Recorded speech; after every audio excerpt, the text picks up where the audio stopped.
Et alors, tout de suite, on va enchaîner avec une question vraiment intéressante autour du ROI, la formation et le ROI. Et j'appelle l'équipe de Cross Knowledge qui arrive maintenant avec, et surtout l'équipe de Cross Knowledge accompagnée d'un client important qui va venir témoigner avec le retour d'expérience de Carrefour, avec cette question fondamentale, puisque investir, tout à l'heure, Salil l'a dit, investir dans la formation, c'est vraiment mettre de l'argent pour pouvoir construire des dispositifs et produire des ressources, mais aujourd'hui, on ne peut plus se permettre d'aller investir sans avoir une mesure d'impact, donc des KPI et donc une mesure du retour sur investissement. Et c'est bien de cela dont va nous parler maintenant l'équipe et de Carrefour qui va venir témoigner et de Cross Knowledge.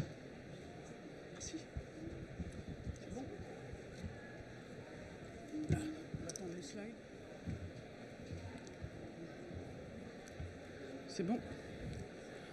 Bonjour à tous, merci d'être là.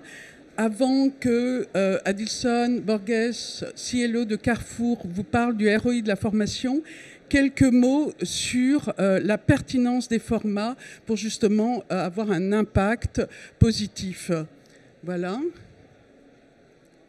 Donc, il faut s'assurer d'avoir un impact.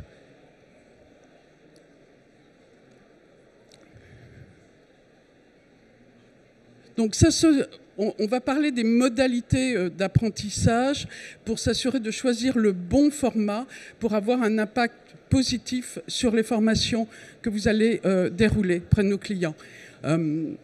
Donc, nous allons, je dirais, parler du macro et du micro-learning, terme que vous entendez très souvent, et la recommandation d'utiliser des parcours structurés et guidés pour développer les compétences relationnelles et plus ou soft skills comme on vient de l'entendre avec l'intervenant précédent. Afin de, je dirais, plus on est novice dans une compétence, plus on va recommander une approche structurée et guidée. Les experts des sciences cognitives vont recommander une approche dans ce sens. Et puis, une fois que les personnes se seront formées via cette approche structurée en étapes, avec plusieurs niveaux de débutants, intermédiaires, atteindre le niveau d'expertise, on va passer au micro-learning avec des formations courtes, renforcer une compétence clé, revenir sur une compétence que l'on aura vue dans ce parcours structuré et guidé que chez nous, nous avons appelé Blended X et Learning Channel, mais ce ne sont des termes utilisés dans nos formats d'apprentissage que Adilson vous développera plus loin dans sa présentation. Donc, le Blended X, notre format d'apprentissage structuré et guidé pour développer effectivement les compétences, comme vous le voyez là, reposant sur une expertise prouvée par des experts pédagogiques avec des contenus développés par des experts reconnus dans le domaine des soft skills et avec stimuler l'engagement de l'apprenant pour justement avoir un meilleur impact et un développement des compétences plus approfondi. Dans le cadre de ce parcours guidé, structuré, vous le voyez, nous avons développé des activités d'évaluation et d'implémentation. Il y en a 6.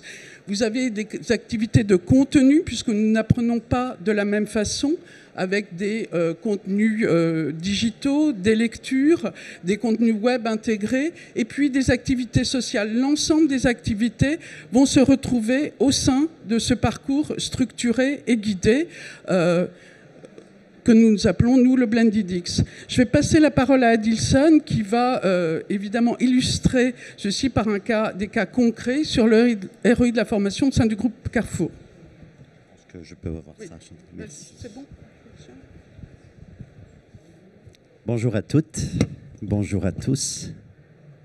C'est un énorme plaisir pour moi d'être ici avec vous aujourd'hui pour partager justement un certain nombre d'éléments que nous avons pu mettre en place chez Carrefour sur la mesure du ROI. Je tenais à te remercier, Chantal, d'avoir posé le décor sur un sujet qui est un sujet complexe, c'est un sujet difficile parfois, mais je pense ô combien important pour nous qui travaillons sur cette dynamique de la formation et pour pouvoir engager la conversation aussi avec nos collègues, notamment de la finance, mais pas seulement, à l'intérieur de nos entreprises. Donc moi, c'est Adilson Borges. Moi, j'ai en charge le learning, le développement pour le groupe Carrefour, à la fois sur le management, le top management de l'organisation, le top 500 de l'entreprise, mais également en fil formation, en alignement des 4 millions d'heures de formation que nous délivrons tous les ans pour les 360 000 collaborateurs qui passent en formation chaque année au sein de notre groupe. Et donc, d'abord, ce que je voudrais vous dire, c'est pourquoi j'étais vraiment intéressé par ces sujets. Et pour cela, je vais vous raconter une histoire. Je suis arrivé chez Carrefour il y a à peu près 3 ans.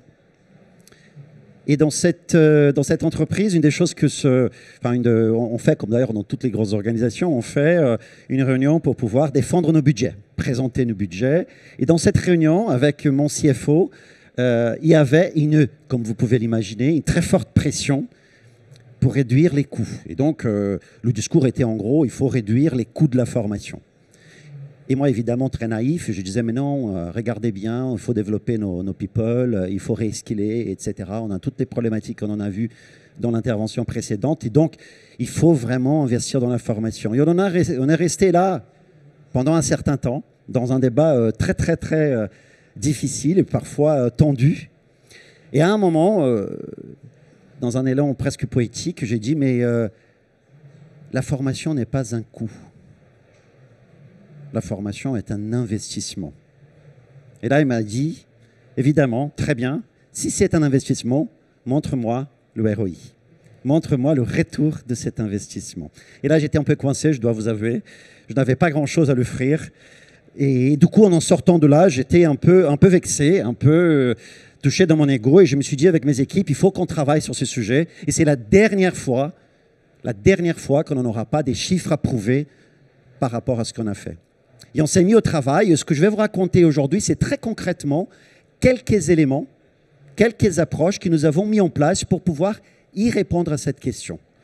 Je n'ai pas la prétention d'avoir tout adressé, loin de là, parce que le sujet, comme on a dit, est complexe et difficile. Néanmoins, je pense que nous tous, et c'est une invitation que je vais vous faire aujourd'hui, nous tous, nous avons les moyens, avec la richesse de la donnée que nous avons dans nos organisations aujourd'hui, avec le data science, avec des approches parfois très simples, vous allez voir les moyens de pouvoir être un peu plus précis sur ce que nous faisons en termes de retour de l'investissement sur nos formations. Nous avons développé donc du coup 3 approches, des approches qui moi j'appelle, pour donner un cadre un peu conceptuel, une approche macroéconomique que je vais vous montrer, une approche plutôt d'expérimentation qui sert aussi à mesurer les compétences. Je rentrerai à l'intérieur de chacune de ces approches pour vous donner un exemple concret de ce que nous avons fait. Et évidemment, ensuite, dans les Q&A, dans les questions-réponses, on pourra y revenir si vous le souhaitez. Première approche, l'approche macroéconomique, c'est celle qu'on s'était dit, c'est au moins essayer d'identifier l'impact qu'il y a l'effort de formation fait par nos magasins, par nos collègues, par nos collaborateurs, par rapport aux résultats financiers de l'organisation, le business. Donc on a relié justement les corrélations entre les initiatives de formation et l'effort de vente dans chacun de nos magasins. Vous savez, nous avons aujourd'hui, rien qu'en France, plus de 5000 points de vente. Donc si on regarde déjà les ventes de chacun de ces points de vente, justement, le chiffre d'affaires de chaque point de vente, et qu'on corrèle avec l'effort de formation, et ce qu'on en a fait pour mesurer l'effort de formation, était tout simplement de dire combien de personnes j'ai envoyé en formation pour chaque magasin.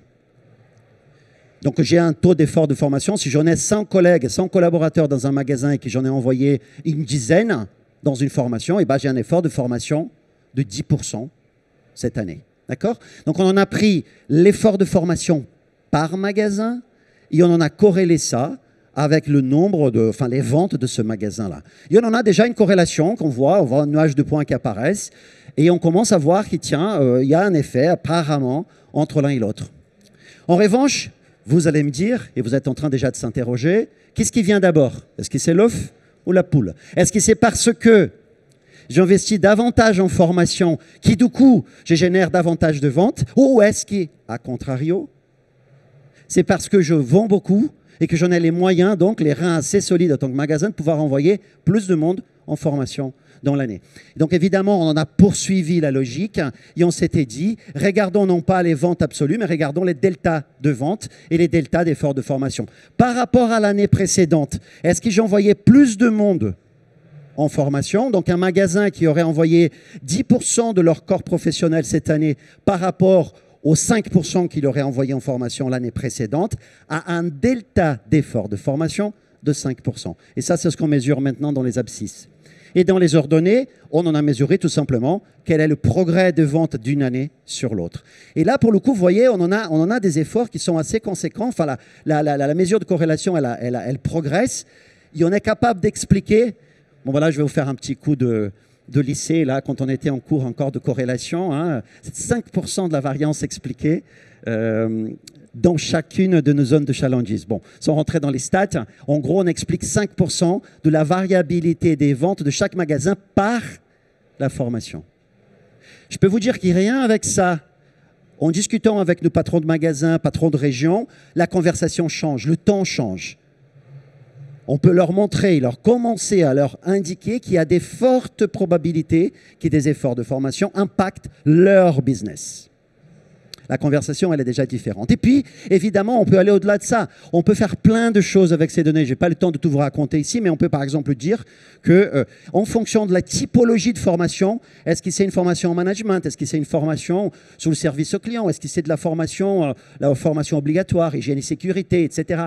On peut qualifier ces formations et on peut voir que, par exemple, là, plus on fait des formations pour le même effort de formation fait par les magasins, on délivre plus de chiffre d'affaires quand on fait des formations en management qu'en formation obligatoire. On peut qualifier là encore la donnée par région. Est-ce qu'une région délivre plus que l'autre? Est-ce que certaines tailles de magasins fonctionnent mieux? Est-ce que quand on fait du Blendex avec nos amis de Cross Knowledge, on délivre davantage? Ce qui d'ailleurs est le cas, hein, je peux vous dire au passage. Donc tous ces éléments-là nous permettent de mesurer et de prouver quelque part l'impact de la formation. Ça, c'est une approche très macroéconomique. Et encore une fois, vous allez me dire, oui, mais vous avez 5000 points de vente. Dans toutes les grosses entreprises, on peut identifier des sujets, que ce soit de l'industrie, de la productivité qu'on en a dans nos usines. On peut séparer par des îlots et on peut identifier des variables qui sont importantes pour nous dans notre business. On pourra y revenir dans les questions si vous le souhaitez, évidemment. Mais il n'y a pas que ça. Ces types d'approches intellectuelles peuvent nous permettre également de mesurer et d'identifier quand on fait une formation et d'expérimenter pour savoir le retour qu'une formation spécifique et particulière peut avoir, là encore, sur notre business. Un exemple concret de cette approche expérimentale, cette approche un peu test and learn. On va prendre, nous on en a chez Carrefour, comme d'ailleurs chez tous les distributeurs, toutes les entreprises qui sont en B2C, une des clés de réussite du business, elle est quand même la satisfaction du client. On sait que plus le client est satisfait, plus il revient dans nos magasins et donc plus le chiffre d'affaires est impacté. Aujourd'hui, on mesure, hein, il y a plusieurs façons de mesurer. Nous, on mesure par le NPS, le Net Promoter Score. C'est une façon de mesurer la satisfaction client. Plus on est promoteur, 9, 10, plus on a des scores élevés dans le Net Promoter Score. Et puis, le business vient, comme il vient pour vous tous qui travaillez dans le learning, il vient, il nous dit, on en a besoin d'augmenter la satisfaction client dans nos magasins. Qu'est-ce qu'on fait? Faisons de la formation. C'est d'ailleurs toujours le cas, hein, faisons de la formation. On peut aider, en effet, on peut aider, mais par contre, ce qu'on a fait, c'est que souvent, on leur a dit, travaillons, parce qu'un des points de contact, un des irritants majeurs quand ça ne va pas, et un des points les plus importants de la relation client, c'est le moment du passage en caisse. Donc, on a travaillé avec les équipes, et on s'est dit, il faut réformer le service au client, il faut aider les caissières et les caissiers à mieux gérer le passage en caisse de nos clients. Et là, pour le coup, qu'est-ce qu'on fait normalement dans une situation comme ça? On développe un programme de formation. On explique, on forme un certain nombre de... On fait d'abord un pilote, souvent, avec quelques caissières et caissiers. Et puis ensuite, on déploie partout, dans tous les magasins. Et nous, on n'a pas fait ça. On s'est dit d'abord, on fait cette étape, en effet, mais avant de déployer partout, prenons un petit morceau, un petit échantillon de notre parc de magasins et formons les caissières de ce magasin pilote. Nous, on a pris une cinquantaine, hein, il y avait un peu plus de 50, et comparons avec des magasins témoins. Un peu comme on fait dans la recherche médicale quand on développe une nouvelle molécule. On prend un groupe qui va prendre la molécule et un autre qui prend le placebo. Et bien, c'est la même chose. Et donc, on a formé pour ces 50 magasins les caissières au nouveau service et on en a mesuré simplement de l'autre côté le NPS, le Net Promoter Score, la satisfaction du client. Et là, ce qu'on a retrouvé, c'est qu'après 4 semaines, par rapport aux magasins témoins, les magasins qui avaient suivi la formation ont un delta important. Évidemment, je ne peux pas vous le dire exactement, mais il y a un delta important, une augmentation importante du NPS pour les magasins qui ont suivi la formation. Et cela, on l'a refait encore quelques semaines plus tard. On en a mesuré pour voir si ce n'était pas un effet un peu de motivation, parce qu'on est sorti de la formation, on était boosté. Vous savez, c'est souvent ce qu'on nous dit, c'est que la formation fait un pic et puis ensuite, on perd dans le temps. Et bien, on mesurait 12 semaines après et on peut continuer à mesurer ça, si vous voulez, dans le temps. Du coup, quand on va parler à nos amis financiers, on va dire, on en a fait un pilote d'une formation, on en a préparé quelque chose, et on montre l'effet que cela a sur le NPS, je peux vous dire que le débat après sur comment je vais financer ma formation pour faire le rollout sur l'ensemble du parc des magasins, elle est complètement différente. Et évidemment, on peut aussi utiliser le même raisonnement. Là, vous voyez, j'ai changé. Avant, j'avais le NPS, et là, maintenant, j'en ai le chiffre d'affaires de côté des ordonnées, et vous allez voir, enfin le résultat il est à peu près le même. On a une variation puisque plus satisfaits sont le client, on le sait, plus ils reviennent et plus ils achètent. Donc on en a exactement la même logique. On voit bien que les magasins pilotes, au bout de 12 semaines, ont des résultats, des performances financières en termes de chiffre d'affaires supérieurs aux magasins qui n'ont pas été dans le test. Une fois qu'on a fait ça, évidemment, là, pour le coup, on peut faire du rollout. On peut aller déployer la formation sur l'ensemble de notre parc. Vous voyez, un exemple type, simple et très pragmatique. Ce qui est sympa de ce côté-là, ces expérimentations, c'est qu'elles peuvent nous permettre aussi de faire de la comparaison entre différents types de pédagogie que vous mettez en place. Supposons que vous vous interrogez, est-ce que je fais du BlendX? Est-ce que je fais du BlendedX, pardon? Est-ce que je fais du présentiel? Est-ce que je fais de l'intelligence, enfin de la réalité virtuelle? Quels sont les formats pédagogiques que je vais mettre en place? Et quel impact c'est là sur la qualité de ma formation? Vous pouvez utiliser exactement le même principe. Prenez mon exemple de tout à l'heure. J'avais un groupe, et ça c'est ce qu'on en avait fait vraiment. Le groupe 1, pas de formation du tout, c'était notre groupe de contrôle, c'est notre groupe témoin. Le groupe 2, on en avait une formation plutôt classique en termes pédagogiques en face-to-face. Et puis le groupe 3, on en avait testé un truc hyper cool. Tout le monde en parlait à l'époque. Ben, on met des casques de réalité virtuelle et on va simuler une interaction avec le client pour nos collègues caissières. Et ben, quand on a ça, on a du coup non pas 2 groupes comme tout à l'heure, on en a 3, et c'est ce que je vais vous montrer là tout de suite. Vous en avez 3 groupes, un magasin témoin, le magasin dans lequel on en a formé avec la méthode numéro 1, qui est la méthode plutôt face-to-face, et puis vous avez le magasin, le groupe de magasins numéro 2, dans lequel on en avait fait formation avec le casque de réalité virtuelle. Même principe, et là, on va mesurer exactement la même chose. On va mesurer le NPS 4 semaines après. On voit qu'il y a une augmentation, comme on en avait vu tout à l'heure, hein, il n'y a pas de différence. Mais par contre, ma formation, finalement, avec le casque, n'a pas produit d'effet comme moi je m'y attendais. Elle est à peu près au même niveau, il n'y a pas de différence statistiquement significative avec les magasins témoins. Et cela se répète aussi 12 semaines après. Donc ça vous permet, vous voyez, de pouvoir tester les différentes typologies de formation pour pouvoir avoir des chiffres qui vous montrent comment cela fonctionne. Attention, je ne dis pas que la réalité virtuelle ne fonctionne pas. Hein. J'ai dit juste que telle qu'elle était conçue de cette façon-là, à ce moment-là, elle était moins bonne qu'une formation face-to-face. Alors, je voudrais revenir du coup pour le coup parce que j'ai perdu un peu l'ordre de mes slides, mais juste pour vous montrer que nous avons fait justement en Italie, on vient de finir un autre exemple avec les produits frais. Vous savez que c'est un enjeu pour nous, chez Carrefour, majeur, d'aider à mieux nourrir la planète avec d'une meilleure qualité, une plus grande qualité. Et les produits frais en font partie de cette dynamique. Donc, on incite beaucoup nos clients à mieux manger. Et les produits frais, il faut mieux expliquer, il faut mieux connaître l'origine des produits, expliquer ça à nos clients pour qu'ils puissent, du coup, les utiliser davantage. Et on en a fait tout un parcours avec nos amis du Cross Knowledge pour justement faire à la fois du offline et du online. Et en plus, dans le magasin, utiliser certaines compétences et certaines connaissances dont on en avait besoin dans nos vendeurs sur le point de vente. Et là, on en a mesuré effectivement la même chose. On en a vu que notre parcours avec Cross était le plus efficace que d'autres alternatives qu'on en avait explorées. Donc, vous voyez, c'est relativement simple et la clé, c'est de pouvoir justement utiliser une mesure qui soit une mesure business pour pouvoir bien le faire fonctionner.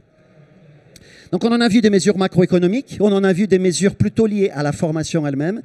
Mais je sais, vous allez me dire, oui, ça fonctionne très bien quand on a des formations liées au business, mais quand on parle des compétences, quand on parle de soft skills, c'est beaucoup plus compliqué, c'est beaucoup plus délicat.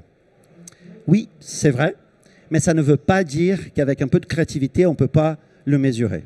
Je vais vous donner un exemple de ce qu'on en a fait, justement, notamment avec des mesures qu'on appelle des mesures avant-après. Le principe, vous allez voir, il est relativement proche d'expérimentation, sauf qu'on va mesurer avant et après. Vous savez, on en parle beaucoup aujourd'hui dans les soft skills, notamment pour les managers, c'est la capacité d'être créatif. Nous, on nous a demandé à un moment donné, il faut que nos managers, il faut qu'on fasse une formation sur la créativité.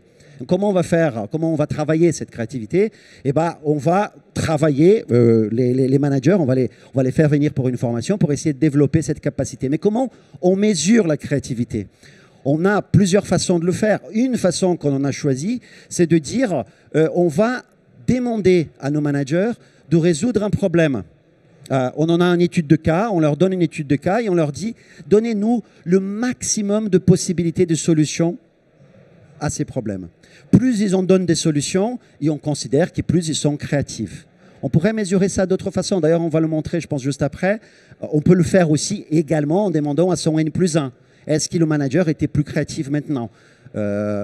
C'est une autre façon, c'est la perception dans une échelle, est-ce qu'il est créatif ou pas créatif? Et donc là, ça nous permet aussi de mesurer. L'important, c'est d'avoir une mesure qui, pour vous, vous parle.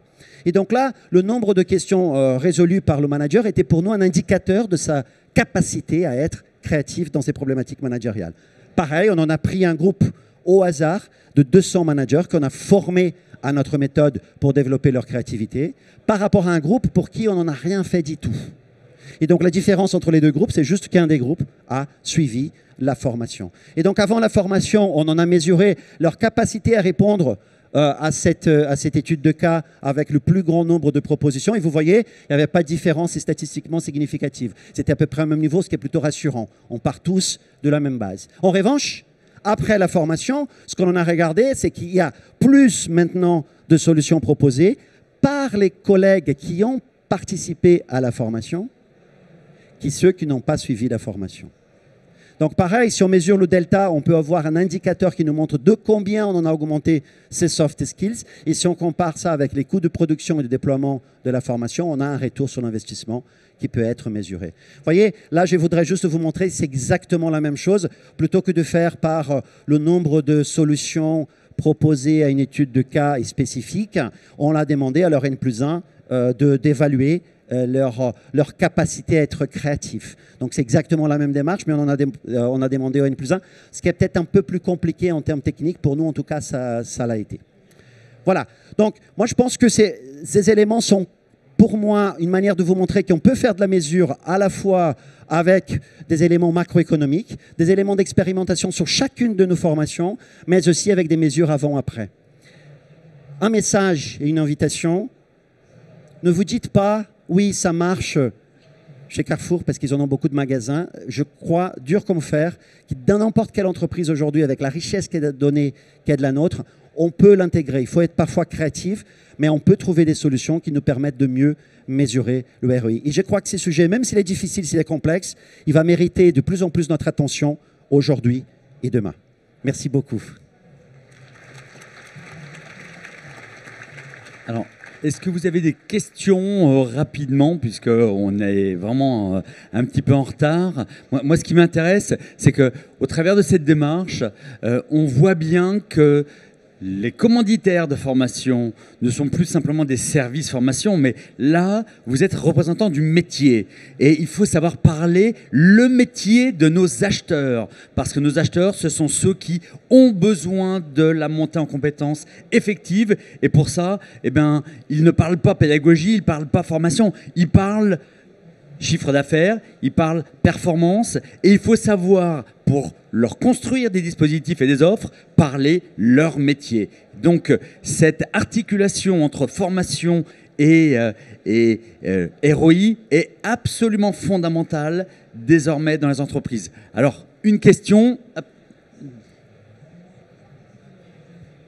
Bonjour, merci pour votre intervention, c'était très intéressant.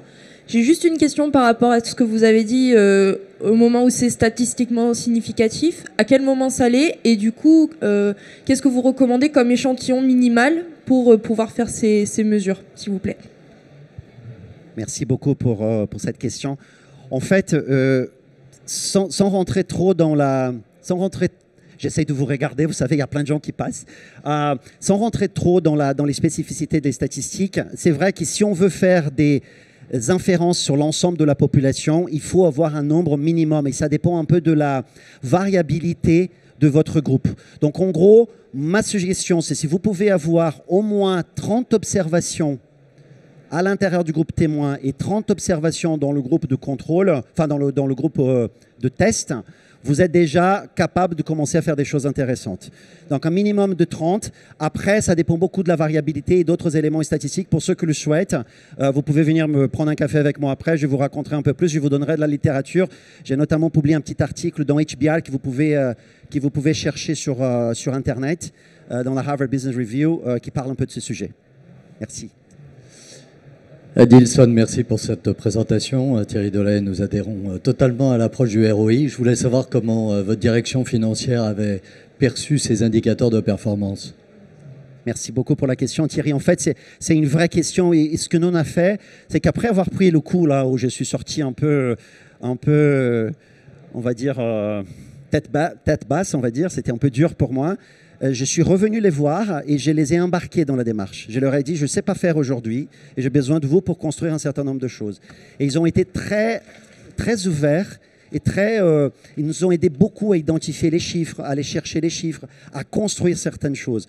Donc pour le coup, moi, c'est un conseil que je vous donne. Si vous partez dans des démarches comme ça, ne voyez pas vos collègues de la finance, de contrôle de gestion comme des ennemis à abattre qui n'ont rien compris. Au contraire, ils sont des partenaires pour construire ces choses-là. Et pour le coup, ils ont été très supportifs et très demandeurs d'intégrer. Et même dans chaque formation qu'on fait maintenant, ils nous demandent, oui, mais c'est quoi le ROI qui vous nous préconisez sur cette formation ou sur cette action. Donc c'est vraiment un travail collectif qu'on le fait. Et sans eux, je pense que même obtenir la donnée, certaines données qu'on en a eues, je pense plutôt aux questions de données macro, ça serait très compliqué. Merci beaucoup. Il nous reste juste le temps d'une question parce que nous sommes vraiment très en retard. Bonjour, merci pour votre intervention. Donc Hubert Chéren, Université Transilien de la SNCF. J'aurais voulu savoir si vous avez remesuré votre groupe témoin une fois que vous avez industrialisé la formation pour voir justement si le niveau de progression est le même. Excellente question, merci beaucoup. Oui, on l'a fait. Et alors, on n'en a pas non plus un recul énorme. Hein. On a implémenté ça, notamment les expérimentations depuis 1 an et demi à peu près. On en a mesuré pour quelques-unes qu'on l'a fait jusqu'au bout. Et les résultats sont plutôt homogènes par rapport. C'est-à-dire que ça montre que les échantillons étaient relativement bons, ce qui revient un peu à votre question de la représentativité de l'échantillon. Après, je pense que chaque cas, ça va être un cas. Moi, j'ai vu d'autres collègues. Moi, j'ai aidé un autre collègue là, qui faisait des choses intéressantes aussi sur la formation pour la sécurité informatique. Ce qu'ils ont fait, c'est que suite à la formation sur la sécurité, vous savez, pour sensibiliser aux gens à ne pas cliquer sur des liens un peu douteux, etc., ils ont fait un mailing.